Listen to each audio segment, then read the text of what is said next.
a conscious entrepreneur, international keynote speaker, and life coach who integrates science and spirituality into her life, her teachings, and her coaching. Her exclusive techniques support people in search of balance, peace, and purpose in their lives.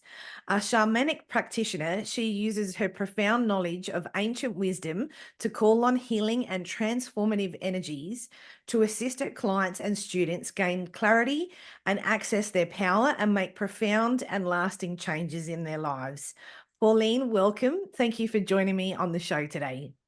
Maryanne, thank you for having me, and thank you so much for your support on my social media channels. I know you found me on Instagram and you did a big binge on my work. I love that you are having these important conversations, and I love that your niche are the change makers, because I think that's our responsibility to push our humanity forward in some way, shape, or form.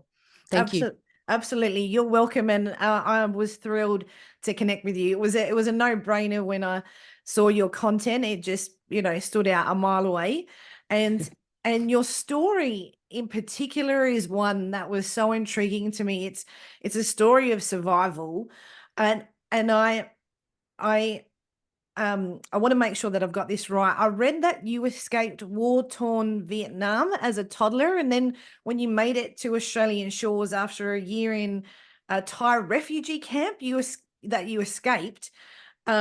You went on to have physical and emotional abuse when you were young. Is that yes? Right? I guess we should give your listeners some context, and it's certainly not a sob story by any means. I look back at my life now and I see it as my training. We all have choices, right? We have the choice to either look back and see ourselves with victim consciousness. What good is that going to do?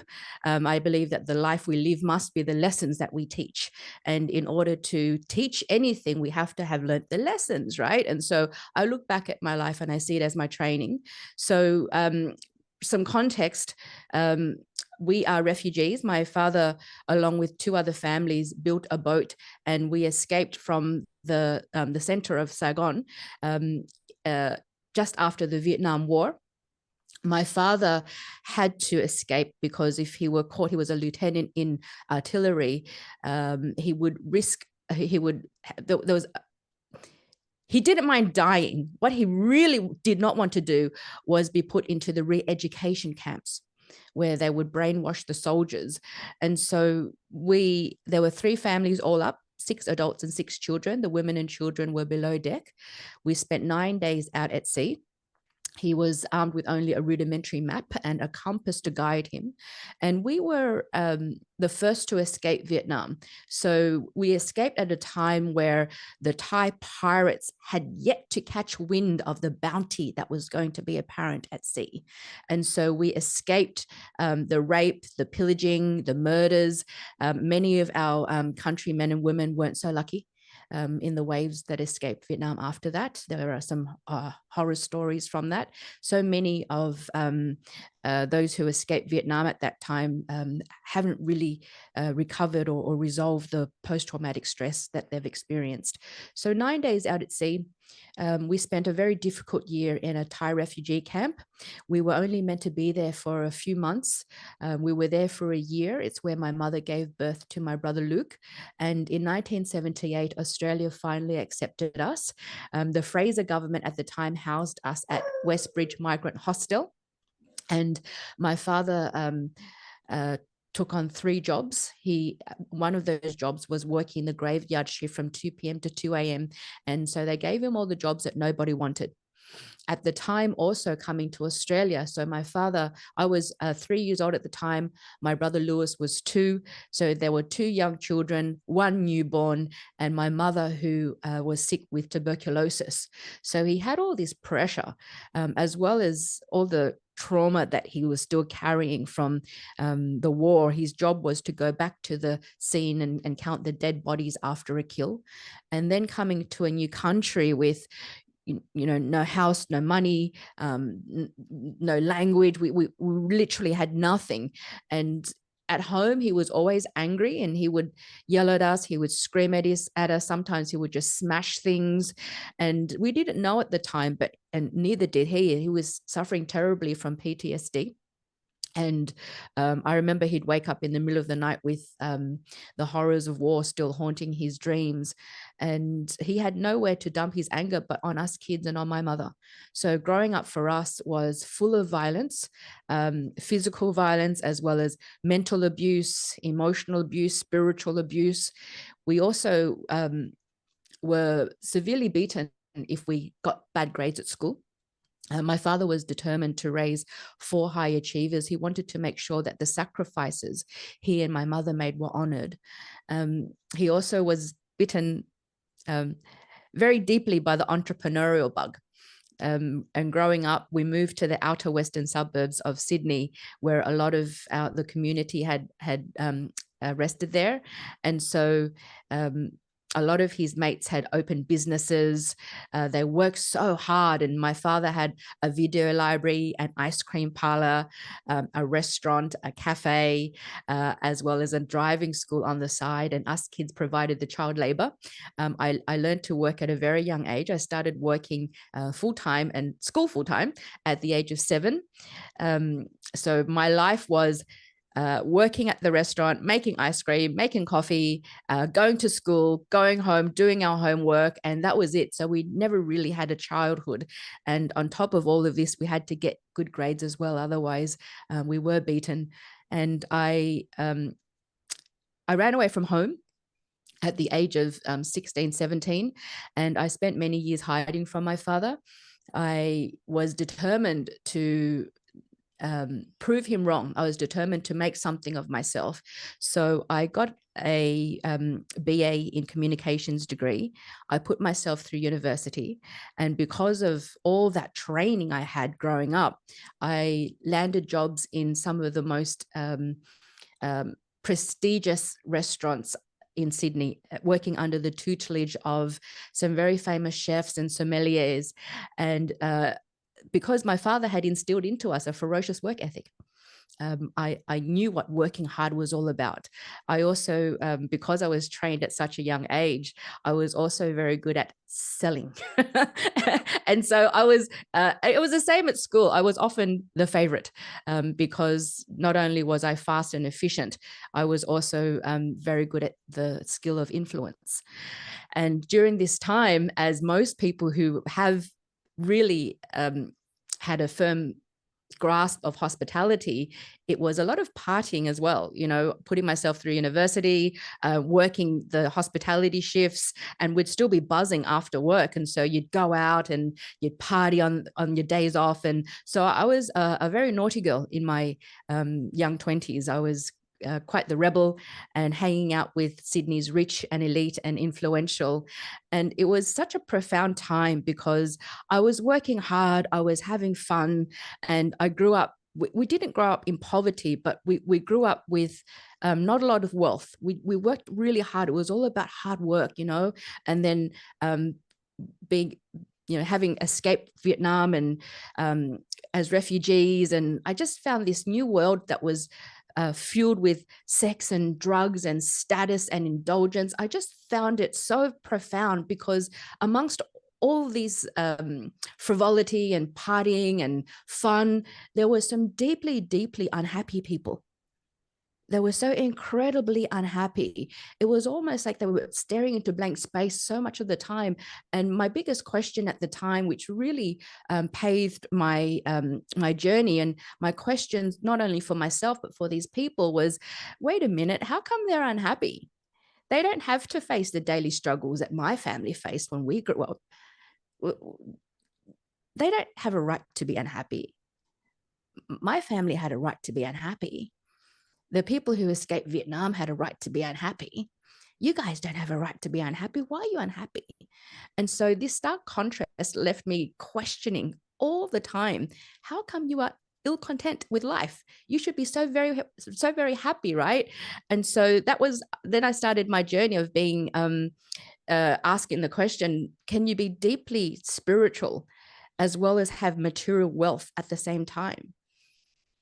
Can you be living a life of contribution, following the spiritual path, as well as making money? Why shouldn't we? And so I started a movement called the Spiritual Entrepreneur, and my book, The Way of the Spiritual Entrepreneur, talks about a lot of these things. And so while we're not allergic to making money, very much like yourself on this podcast, Maryanne, while we're not allergic to making money, it is not the only thing.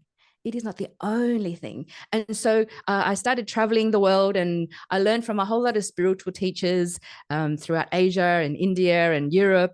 And I took everything that they learned, and I really grabbed hold of the stuff that was relevant to me and made sense to me, and created my own teachings and created my own movement. I hope that answers your question. It does answer my question. I mean, there's so much in there to unpack. I when you were talking about leaving Vietnam and that the beginning part of your journey, I had goosebumps all the way through. I can't even imagine how terrifying that must have been, and how traumatizing that must have been for all of you, and each in different ways. So you've got different lenses, you're at different ages, obviously your parents and your dad in particular feeling overly responsible, but what an incredible testament to you to turn all of that into something so meaningful now. I know the work that you're doing with other entrepreneurs and business owners and individuals collectively is so powerful, and it makes sense. It's easy to see how that would have led you on that journey, but just in the same breath, somebody else may have just stayed in the pit, and I feel like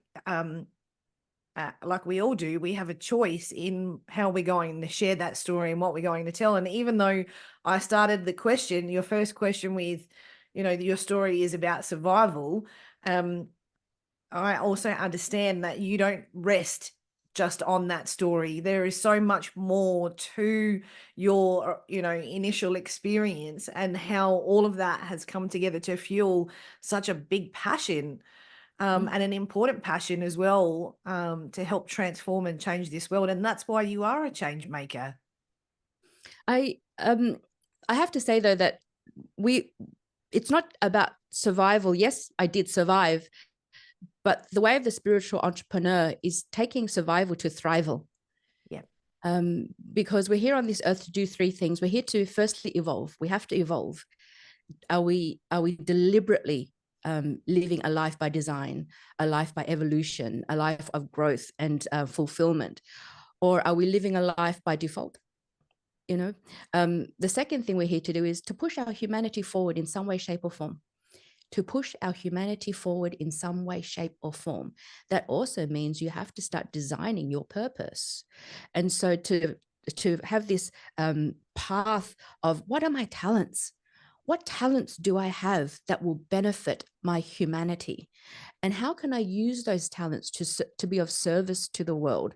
And so that is one of the most fulfilling journeys, when you make the decision to follow that path. And the third part is to do it with joy. Do it with joy. People forget to do with joy. And so it is a story of survival, but it can't stop there. It must now be a story of thrival, of how will I evolve? How will I push my humanity forward? And how will I do it with joy? And my book, The Way of the Spiritual Entrepreneur, the subtitle is called The 7 Secrets to Becoming Fearless, Stress-Free, and Unshakable in Business and in Life. In the year of its release, it won Best Entrepreneurship and Small Business Book Award. And the 7 Secrets is really to teach people how to master their hearts, master their minds, master their behaviors, master their emotions, because we become our environment becomes us. We become our associations become us. And so we have to start living our life deliberately and not by design. Hey, wait a minute, are my associations by design, or are they by default? Is my environment by design, or is it by default? Because when we do things by absolute deliberate design, then we start heading into mastery. and mastery is never ending. And so when we enter the realm of mastery, that's when we enter the realm of being spiritual having nothing to do with religion. I believe that religion needs spirituality. I don't think that spirituality needs religion. The spirituality that I teach is to live your life in spirit and inspired, to not live your life by default. That's what it means to be. And it's not an easy journey. It's not a love and freaking light journey. It is not for the faint-hearted. That's for sure. The spiritual path is not an easy path, because to start this journey, it may mean you have to let go of every single belief you used to have that you thought was true. Yeah, the deconditioning process on that spiritual journey is definitely not love and light. That new age, crap, I'll say, is such a disservice. It is not. I remember when I had my spiritual awakening, I went in with the love and light concept because that's all I had seen. Yeah. So imagine when I started and went all the way down, like fell down the hill into the depths of the ocean, was definitely not love and light, and still isn't. And but now I have such a great appreciation for the shadow and for the inner workings of those aspects that I've abandoned and were programmed to be something completely different from my truth, by society, family, ancestors, DNA, all of those things that influence all of that. But it is, I agree with you, being, the spiritual journey includes a review of the aspects of you that did survive, but it's also about focusing on what you're going to do to create a story about thriving. And that takes courage, doesn't it? It takes a great deal of courage to step into that. Someone I knew has a chronic shoulder condition. He can't lift his shoulder, and he's tried everything. And I said, if you were open, I may be able to assist you with that. But assisting you would mean you might have to change some of your thoughts. You might have to change some of your language, because the metaphysical, meta being on top of, above, around, underneath of the physical, the metaphysical cause of your shoulder being frozen is not a local physical, you haven't injured it. It's neurological and pathological. And so the shoulder has to do with anger and pride and holding things in your throat and not expressing, not living enough joy. If you would like, I can offer you some mindset shifts on how to speak to your shoulder, on how to speak to your heart, on how to speak to yourself. If you like, I can offer you some energy work, but I'm not going to do that until you can believe in yourself to be your own self-healer. And that was the only offer I gave. And he didn't want to do it. Yep. Because it would mean going against everything that he ever understood about allopathic medicine, about, why he shouldn't still do the things he. And so it's you have to have permission first. You have to give yourself permission first, but you also have to accept that there are different possibilities to what you know to be true. And so I never force anything on anyone, because I love to, and I said to him, for those who believe, no proof is necessary. For those who do not believe, no proof is possible. We waste not our words and our time on those who believe not. Who am I to wake you from your slumber? Carry on, sweet dreams. I love that. Yeah. And it's this spiritual path means really swallowing your feelings and swallowing all the things that you used to do, so that you can start to digest and ingest and start nourishing yourself with really different parts of yourself, getting to know all the parts of yourself that you've buried for so long. And it's not love and light, it's also the dark and the gray and your hurts and questioning all your learned behaviors, so that you can finally be brave enough to speak your truth and discover your truth, right? And that requires walking down that very, very long hall of mirrors. And not everyone is willing to do that. They'll rather have the chronic shoulder pain instead. Yeah, I feel like that's an example of conversations with my family. I've got a kinesiology background, so I definitely understand the metaphysical reasons for ailments and all of that kind of thing. But they generally respond to me like that when I'll say, actually that's got to do with fear, or that's because you're not speaking your truth. But sometimes it's about allowing and accepting people to stay where they are. It's about supporting and offering, but at the end of the day, and that comes back to what I was saying before, it's a choice that people get to make. You chose to transform your experience and to change that story about surviving into thriving, but not everyone would have chosen to do that in that same circumstance. And again, it takes courage, and it takes discipline, a lot of discipline to do that. And it translates in the work that you do. It certainly shows in your passion, in the way that you communicate about the things that are important. And one of my favorite posts of yours recently was about fulfillment, and that fulfillment is the new currency. Can you share more about your perspective on that? Of course, but you got to decide what your fulfillment is. And it goes back to those the three reasons why we're here: to evolve, to push humanity forward, and to do it with joy. It also means to what is joy?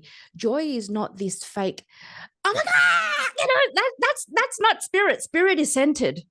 Spirit is grounded. That's called false excitement.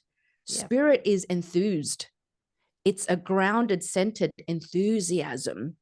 And so if we strip all of this back, I have a habit of waking every day.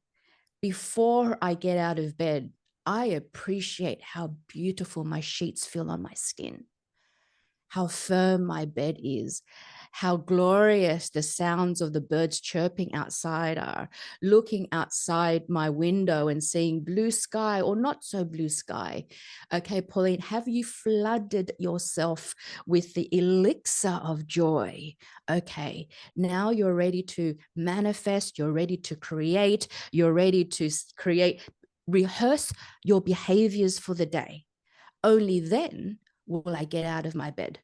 When I get out of my bed, I'm so grateful I don't have plantar fasciitis today.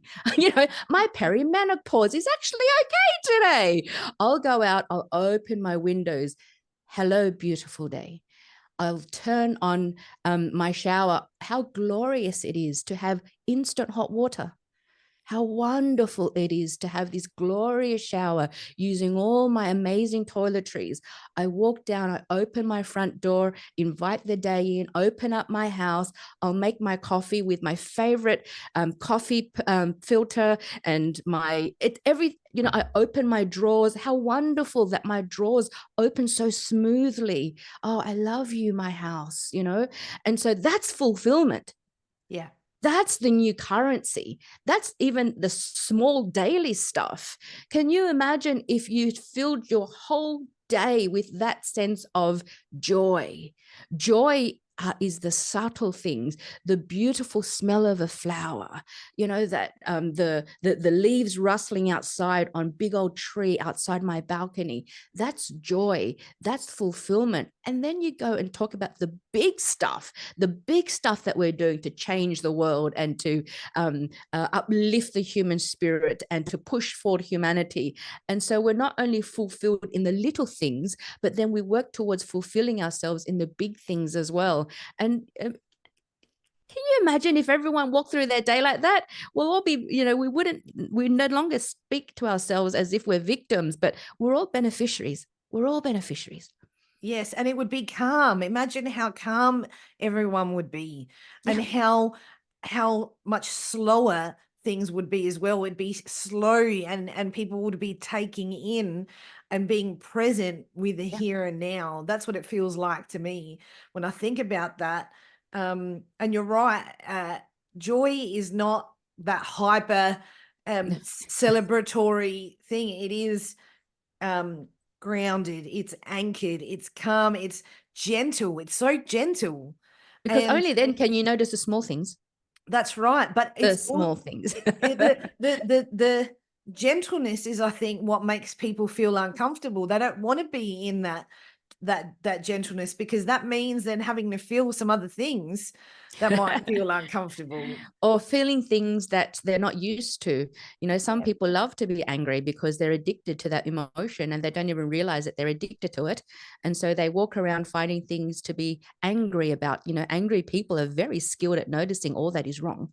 And so why should I change some things that I think about and change some things that I say if it may relieve this chronic shoulder pain? Why should I do that? Oh, because I'm actually addicted to victim consciousness. I'm yeah, actually addicted to this constant sigh every day, this constant complaining, because, that certainty, certainty, certainty. If I have this, I will feel this. And it's a shame. It's a shame because we have the offer. And if they don't take us up on the offer, then yeah, that's their choice. Their journey is their journey.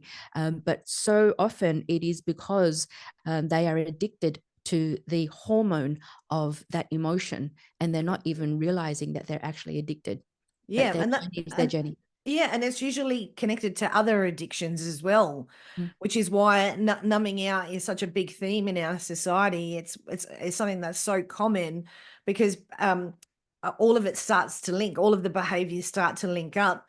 From your perspective, when you think about letting go of the emotions of the past and the old repetitive stories of limitations and so forth, what do you feel is the first step for somebody on that journey? To the decision. Yeah, Sometimes it doesn't hurt them enough. yeah, I have some friends who I suggest something once, I suggest something twice, and if I have to suggest it thrice, I'll say, just so you know, this is the last time I'm going to mention it, yeah, because clearly you're not in enough pain yet. yeah, Um, and then when they are in enough pain, I think also as a coach and a teacher, it's important to practice engaged unattachment. It's really important. Otherwise, we just go on this journey as empath, carrying everyone's pain. Oh, you don't want to fix your shoulder. Okay, carry on. Okay, so I've suggested 3 times and you don't want to make any changes. It's story upon story upon story. You've got a lot of stories. Okay, carry on. Your journey is your journey. We can't force someone to do something they don't want to do. And I guess it's a very Buddhist thing. We don't practice detachment because you would have had to be attached in the first place in order to have to detach. We simply go about our lives unattached. We're very engaged. It doesn't mean we're unengaged or we don't love. I love very, very deeply. But when the time comes, I'm not attached because I've always practiced unattachment. Unattachment to what? Unattachment to we've been friends all our lives, or unattachment to the stories of you betrayed, all those stories that carry more hurt, and it's like, oh, it's an event. Okay. And it makes life really easy. We don't get too bothered by stuff. But Maryanne, I don't live my life as a Buddhist monk. I can be a badass as well. I don't live my day going, oh, but my drawers are so smooth. No, you don't have to be an angel. There's no purity. You don't have. We don't renounce. We don't No, renounce. We're no. all of it. You We're don't all have to of be it. pure. Yeah, No. that's what it means to be whole. Yeah. I think Well, wholeness is pure. Well, because you're experiencing the contrast of all things. That's what makes you whole. You can't. I think there's a time and a place for things. There's a time when sometimes you need to rebalance the way you're approaching life so that you can take some time out to delve into some deeper things. There's a time, and it's like a self-respect scenario, but as long as you're conscious, no one is Yeah. asking for perfection. Being spiritual and being aligned in that way, to me, is not perfection. But I think it's really easy if you've had experiences in trauma where you're in overachieving, or when you sort of trained yourself to perform, if you will. There's a want to be perfect even at the spiritual side of things, and sometimes that can lead to a very strict idea about what spirituality is. I know of people that I'm definitely not one of those people, but I know of people who are, won't eat this and won't eat that and won't drink this water, and it's Oh, like yeah. so strict. There's no room for any. I don't see any joy in there, and they That's also don't. very boring. It's so boring. Oh my God, so boring. But then you've got the extremes of the ones who are abusing some of the tools, Yeah. in particular plant medicines and that kind of thing, where they take it to the other aspect, and it goes too far the other way. But I think it's about finding that medium, and that middle point with it. And it's just following your intuitive guidance. It doesn't need to be in the extremes. I think the extremes showcase where some more shadow work needs to be done. Yeah. Would you say you see that as well? Absolutely, and I don't think, for me anyway, Maryanne, it's not even a case of, well, here's the the two polarities. Where will I sit? It's not even that for me. It is simply that to be spiritual is to go about living your truth. Yeah. Go about living in your power. Go about, when I say power, I'm not talking about force. Living in your self-sovereignty being that there is this idea that there is no power or authority outside of you that is required for you to live your independent, authentic life, which also means you have to take responsibility for your own actions. You have to take responsibility for yourself upskilling and up leveling, because that's our job in this game called life, especially when you're in business as well, right? And so standing in your power means no more self-betrayal. Yeah. No more lying to yourself. When we speak with candor. Skillful candor. Candor is not, insulting people just because. Candor is this profound commitment to reveal instead of conceal. Concealing in and of itself is also detrimental to relationships, right? And being spiritual is also the decision to have vulnerability. Vulnerability is not, I'm going to cry all over the place and air my dirty laundry and spread loose energy everywhere. It's the potent value exchange of authentic expression without the fear of what the other person will think or say about you. Yeah. And then it just comes to, when we speak our truth, when we decide to live our truth like that, it takes no effort. It's when we're living a lie. That's why we're tired. That's why we age. That's why we look much older than we are. Why? Because we're not living our truth. We're living someone else's dream. We're living by the rules and the stigma and the propaganda of our distortions and our emotions, and living by the rules of what our parents or the clergy or the authorities or the school. But why? Because we haven't given ourselves the time. We haven't allocated the time. We haven't allocated the space. We haven't gone in search of the right teachers, the right mentors, the right collective, so that we can grow to the next stage of our development. And for some, it's like, oh, I thought that, what do you mean stage of development? And then we can go on to a whole other discourse, right? But it's time to take spirituality it's so woo. It's time to take it out of the woo space and Yeah. take it out of the clouds and put it back in our bodies where it belongs. And this is when the somatic work is so very, very important. And then that's when the magic happens, when we can really combine the semantic. Of course, we have to be educated, the NLP, the human behavior, the human design, all that theory work. We have to combine the semantic with the somatic. It has to be of the body. Yeah.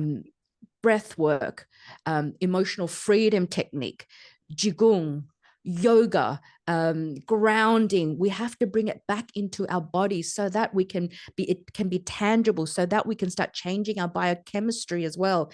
And then, of course, the somatic, because there's more than just this third dimension, right? Now we're talking multidimensionality, shamanism, sound medicine, nature's medicine. And so when we combine the semantic, the somatic, and the soulmatic, that's when the magic happens. And then we can experience mysticism on a regular basis. And then fulfillment becomes a new currency. Yes. I love that so much. And it's allowing yourself to feel into your body as well. That part is so important, because you can do plenty of excavating, you can do plenty of theory, but if you're not letting your physical body move it and feel it, that's another block. And it's all of those aspects together that really cement that transformation. And that's where that's when you really start to see forward movement, and that's where you feel fulfilled. Yeah, as a lot of clients and students, um, uh, especially the male ones, because their wives make them come and learn from me, or their girlfriends, or their bosses make them come. And I've read all the books, I've read all the self-help books. Yeah. You can't teach me anything new. And I said, well, how are you integrating it? What? It can't just be of the mind. That's Yeah. why it's not working for you, because you've read all of it, but you haven't embodied it. You can rock up to as many classes, you can read as many books, but if you don't integrate it, how the hell are you going to anchor it and embody it? Because our bodies cannot not be present. Our body is always present. It is our mind that is not present. And therefore, when the mind is not present, how is the body expected? Because the body follows the mind, right? Yeah. And so we start to really respect and revere what the body is trying to tell us, what our beautiful, glorious vehicle is capable of. And so my triple S method and a whole lot of stuff, that's why I get results for my clients so quickly. And I've assisted people to heal from a lot of dis-ease and a lot of dis-ease in the most badass way.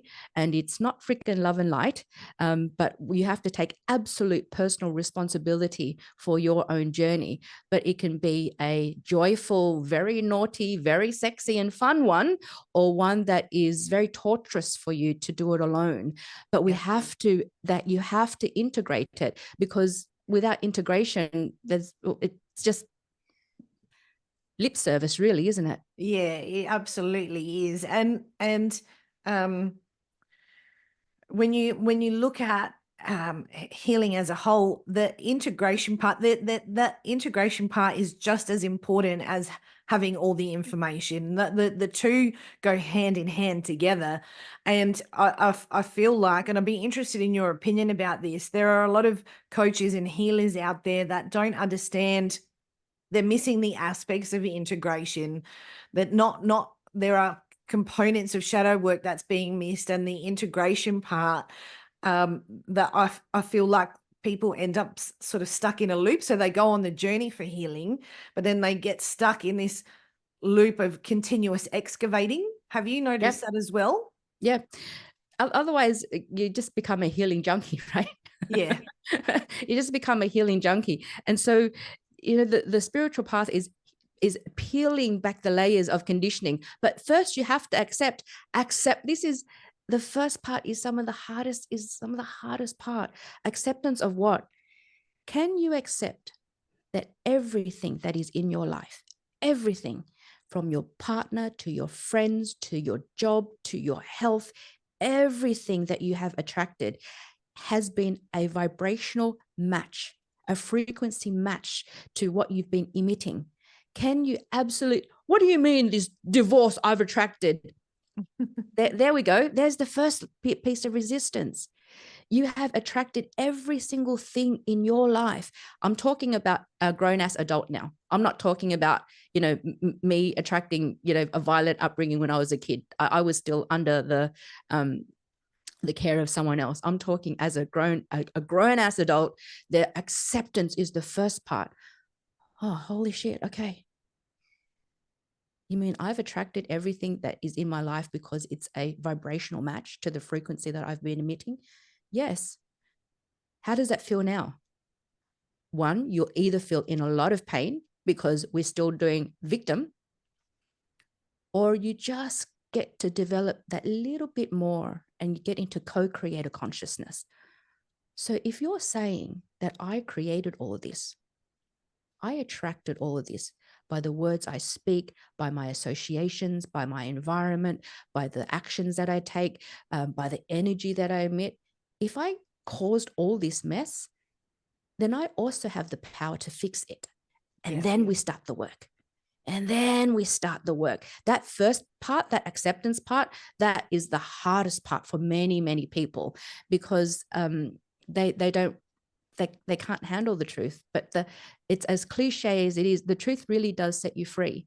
And so willingness has to come online. They have to be willing to embrace the discomfort and acknowledging all the parts of them that have been suppressed, have been ignored, so that it comes to the surface now, so you can see it, so that you can heal it. And it's fucking messy. It's fucking painful. It's emotionally exhausting. But on the other side, it's glorious and it's beautiful. But it requires us to really dismantle the ego, right? And letting go of all these illusions and this control that we've been clinging for all our lives.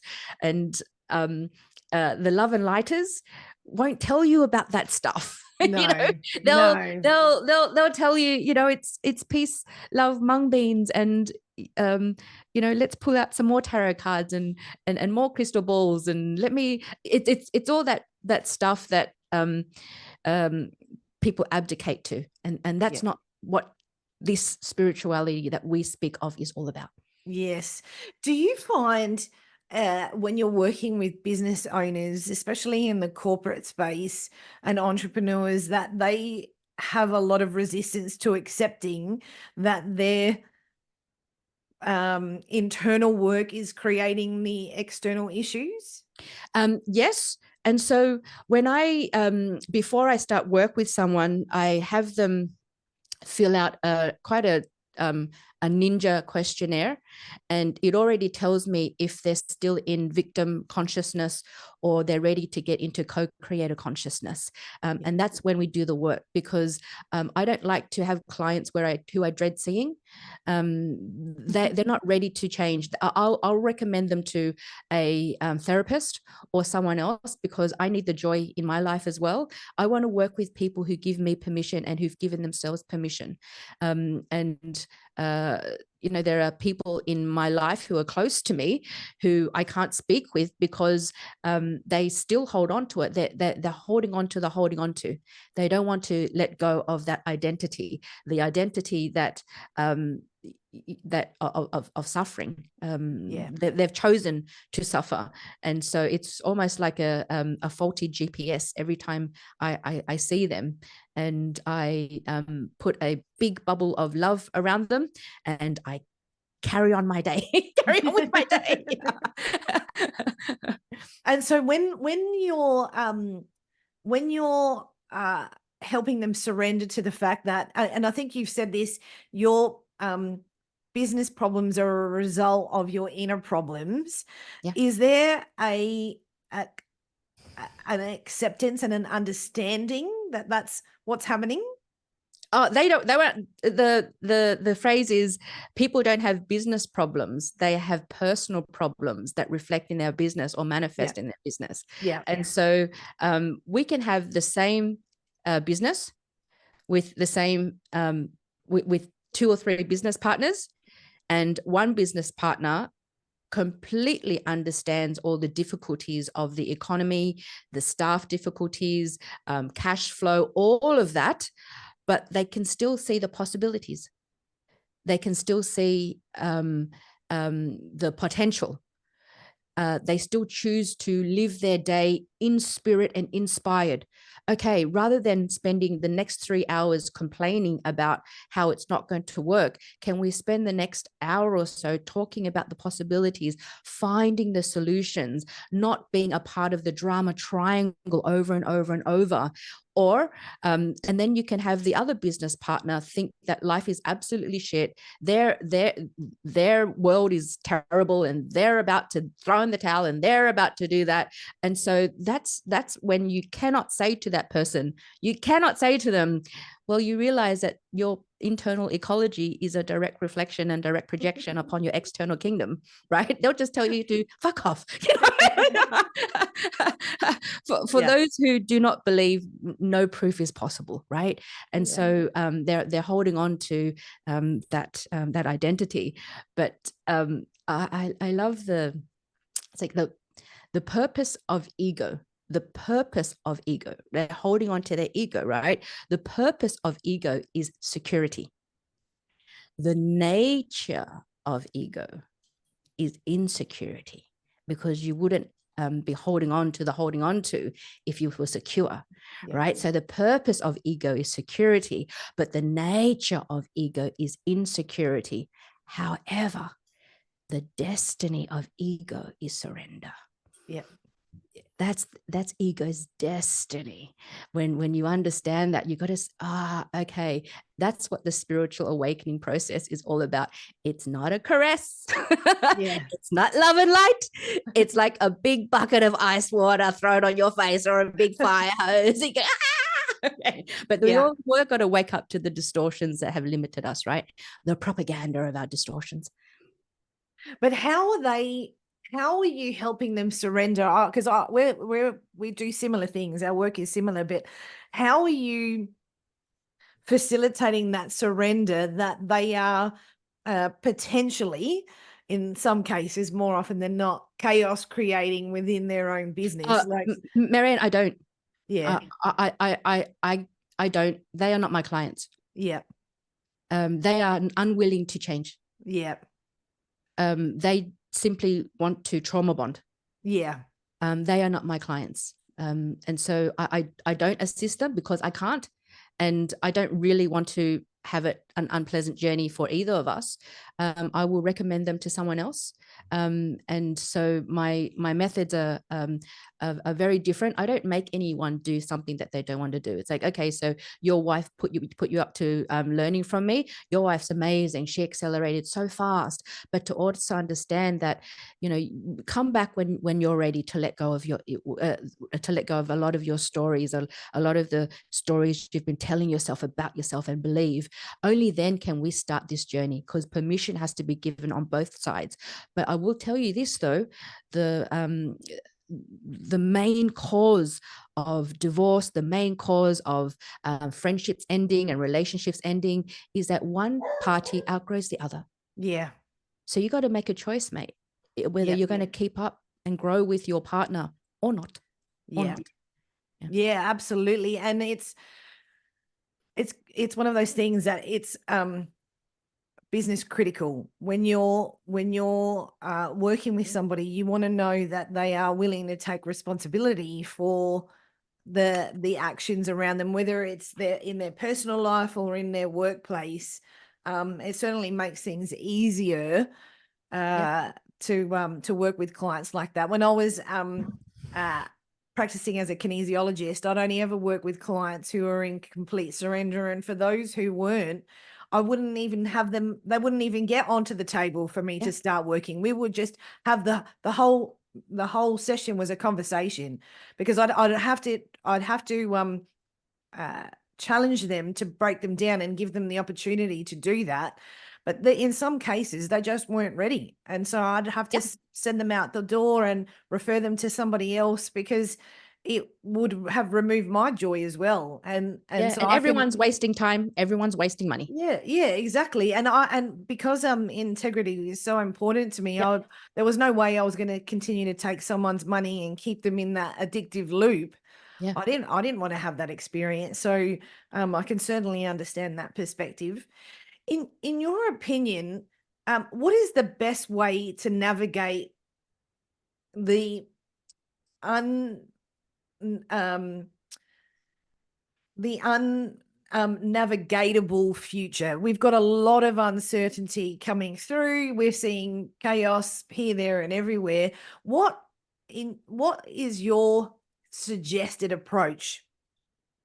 For what, Maryanne? For are you talking about the world is going to end? Are you talking about the economy? Are you talking about what specifically are you talking No, about? not the world is going to end, but we're going through, our world is intensifying. We're, just in a lot of different things. We've got the US election at the end of the year. We've got genocide happening. There are a lot of moving parts. Our economy is, starting to, hit its thing. Just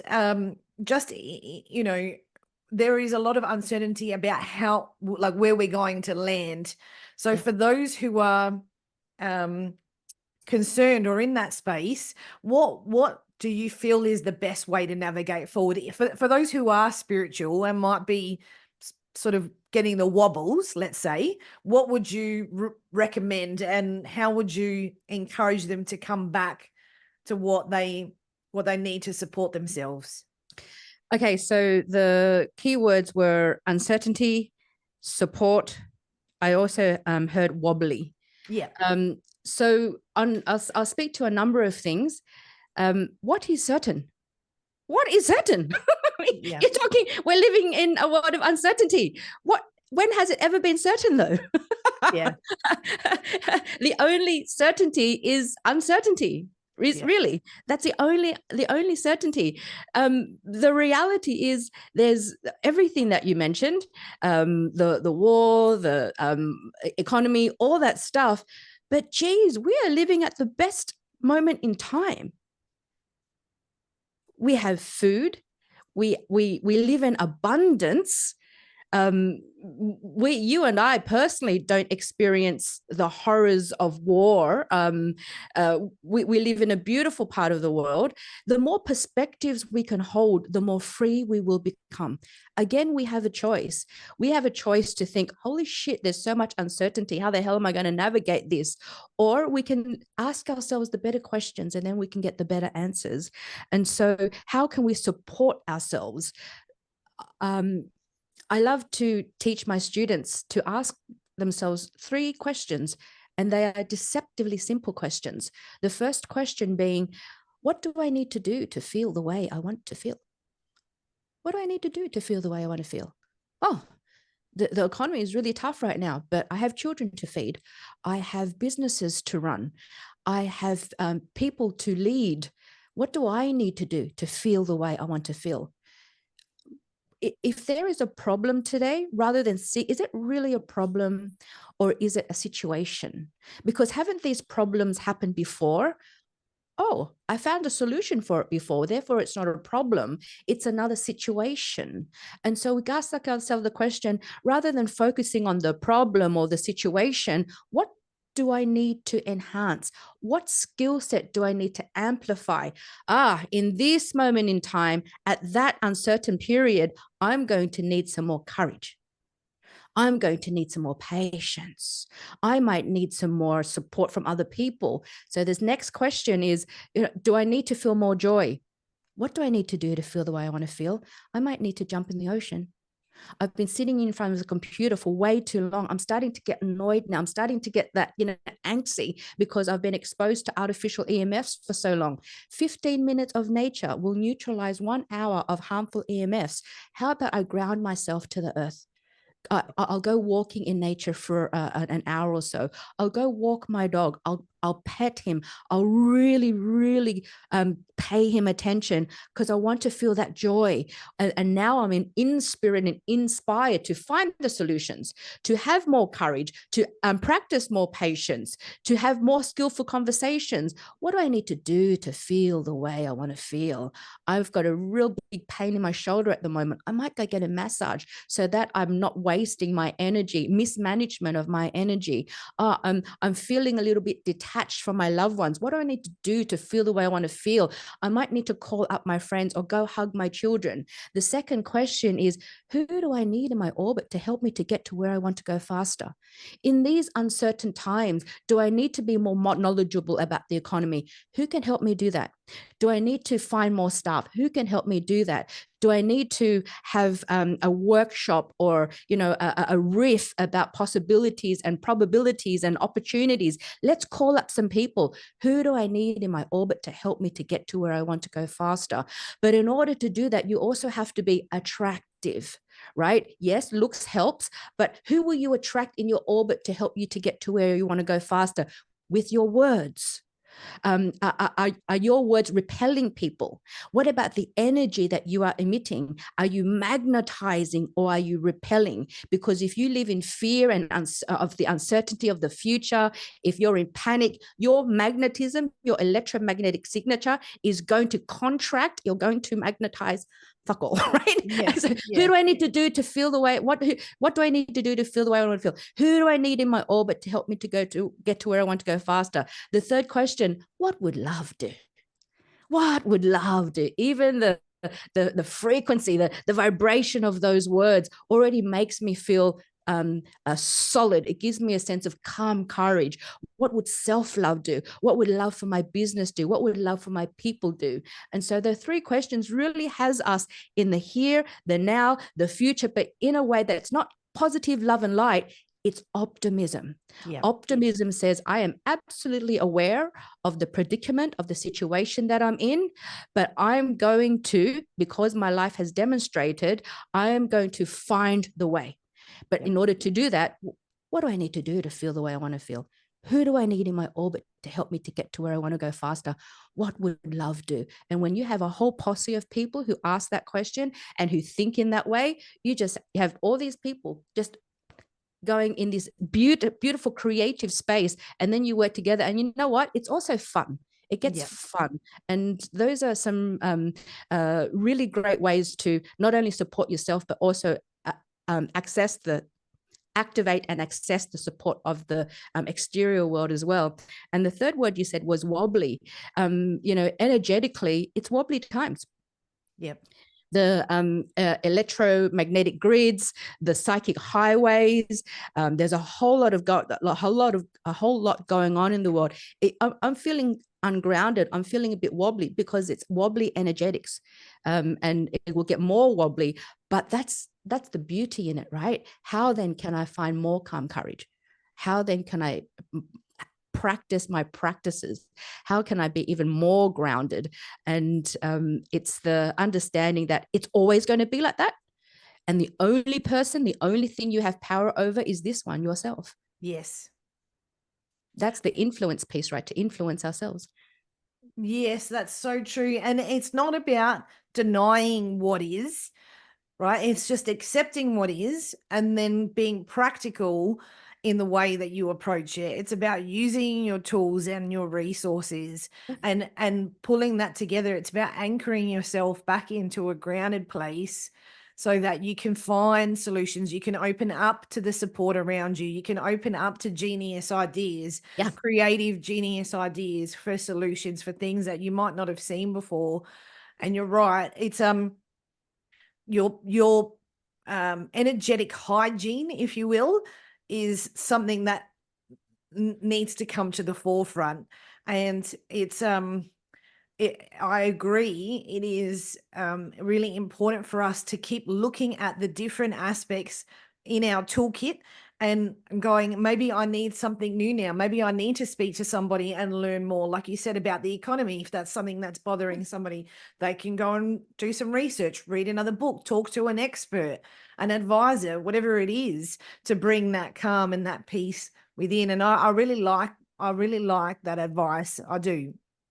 But that's when you literally have co-creator consciousness. Yeah. How can I co-create with this Yeah. versus victim consciousness? I had a client just yesterday ask, P, I'm this competition, this guy keeps on stealing my clients, he's like biting at my ankles all the time. It's really annoying. I'm working so hard and he steals my clients, and what do you suggest? And it's like, well, no one steals anyone from you. In business relationships, in marriages, in lovership, no one can steal anyone. People are allowed to leave.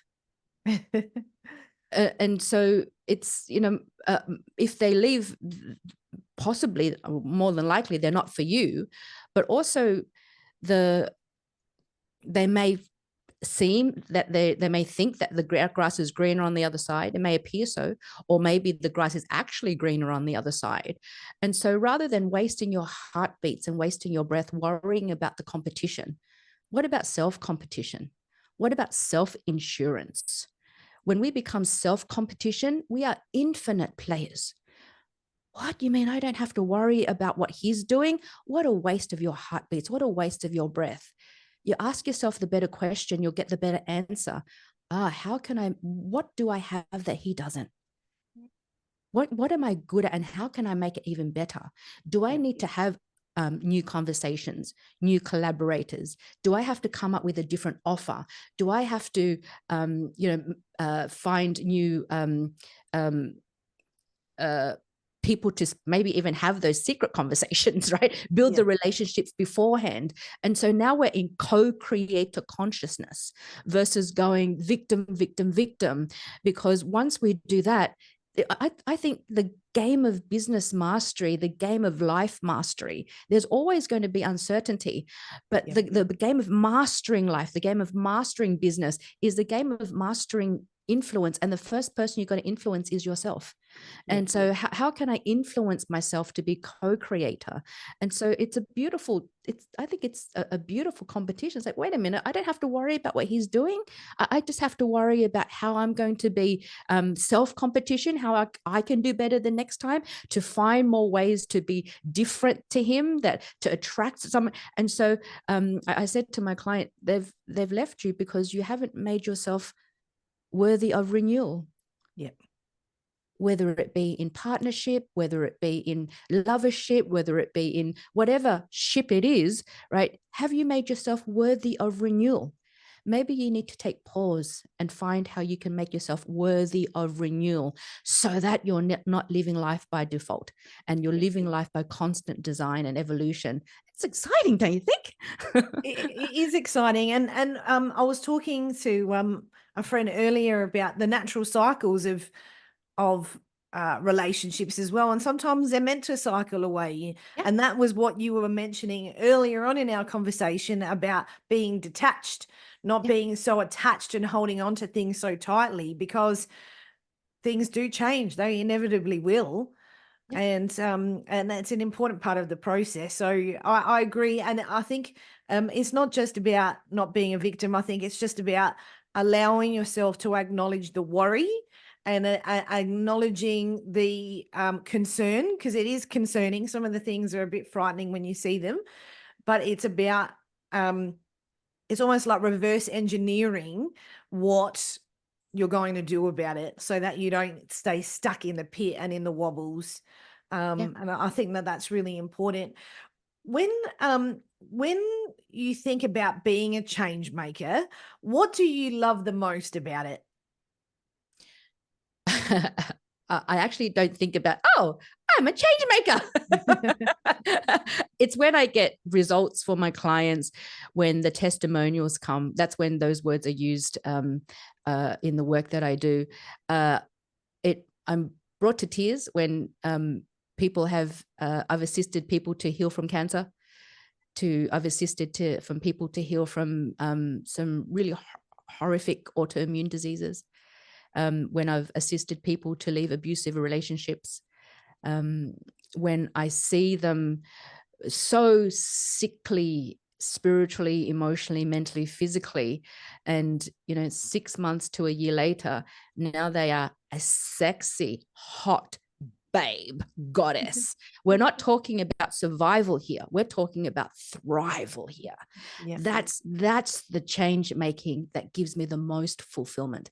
Even more so than being an international keynote speaker or a multi-award winning businesswoman or a multi-award winning author. That's the mastery part that just happens, right? Because we like to go down the path of mastery, but it's when we literally assist people to save their own lives. When I say we, it's not just myself, it's my guides and all the work that I do as well.